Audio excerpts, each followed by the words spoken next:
Bay at gabay ng magulang ay kailangan sa mga batang manonood. GMA News and Public Affairs. Walang kinikilingan, walang pinoprotektahan, walang kasinungalingan, serbisyong totoo lang. Sa Maxing Rescue ngayong gabi. Nagpapata ng bote dito.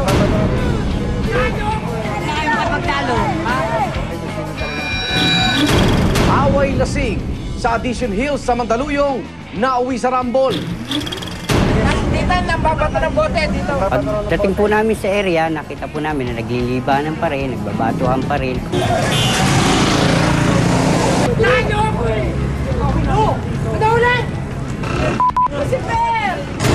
Yung kawin namin nandito. Taxi na umiwas sa nagkalat na bubog, sumalpok sa bakod. Iniwasan ko yung mga bubog dyan kasi ang daming mga bubog na kapag sabi ko ng Manibila, dito. Kung walang barandilyo, hindi mababangga niya yung mga bumibili ng hamburger. At isang lalaki duguan matapos mahulog sa ikalawang palapag ng kanilang bahay. Nagulat na lang ako, may kumalabog sa hagdanan. Bumaba po ako agad, tapos humingi ng tulong. Ang dami na pong dugo na nagkalat. Tapos sa mga iga na Roman Arnold Glavio, oras na ng totoong drama at aksyon dito sa Rescue.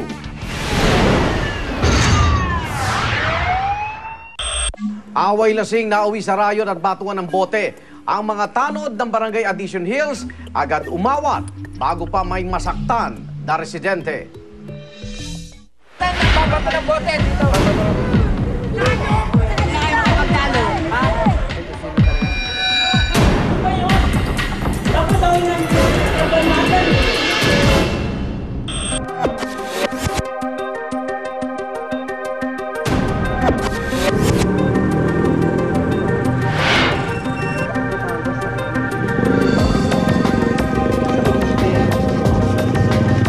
Ipapatupad natin yung city ordinance, yung mga curfew sa mga bata, yung mga nagiinuman sa kalye. Yung mga flashlight nyo, ready nyo up. Sige, sana maging peaceful lang natin ang ating mapatupad natin yung city ordinance ng Addition Hills.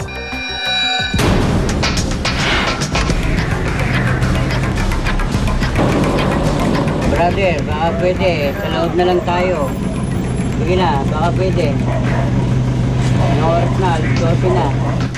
Ngayon po, gabi-gabi, nagro-robing po kami sa buong Addition Hills. Kasi po, sinasaway po namin yung mga minor. May curfew po kami. Mga naaabutan po namin na alak, kinukumpiska po namin. Mahirap. Ang kabataan dito, ang hirap kontrolin. Ako, ma-stress ka sa kanila. Matigas ang ulo mga bata. Ang hirap eh. Mahirap talaga sila. Pag-ikot po namin sa pinagro-robingan namin, may tawag po sa amin yung kasamahan namin team leader sa 27 na may riot po dito sa Block 27 at saka yung Block 6. Pagdating po namin sa area, nakita po namin na naglilibanan pa rin, nagbabatuhan pa rin. Dito, nagpapata ng bote dito. Papaturo ng bote. Dito lang. Op!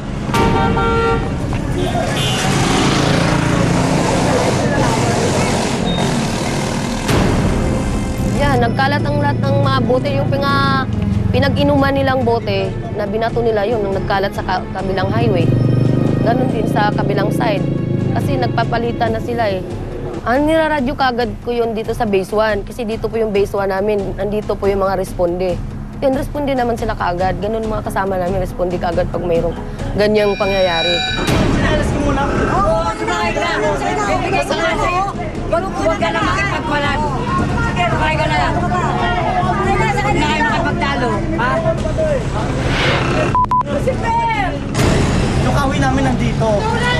Naginuman kami dito, illegal yan, pero binato kami. Ang problema yung lalaki niya, nag-aamon ng away dito.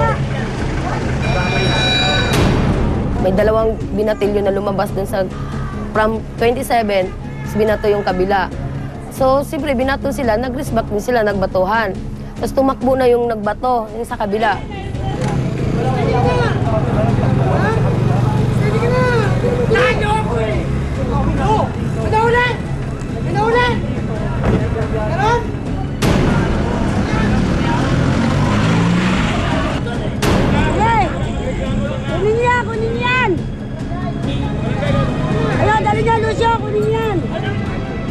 Kasi po, kailangan po namin imbitahin lahat ng involved na kasama rin sa riot.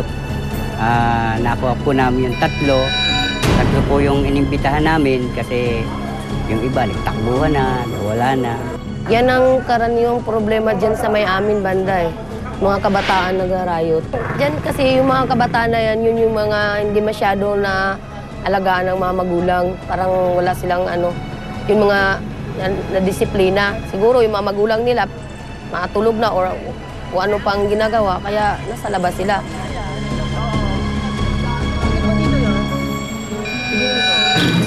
Sabi ko naman, sumagot naman ako eh. Ano ba yun? Tapos ako nabanatan eh. Kami? Hindi eh. Mali po yung sinasabi nyo.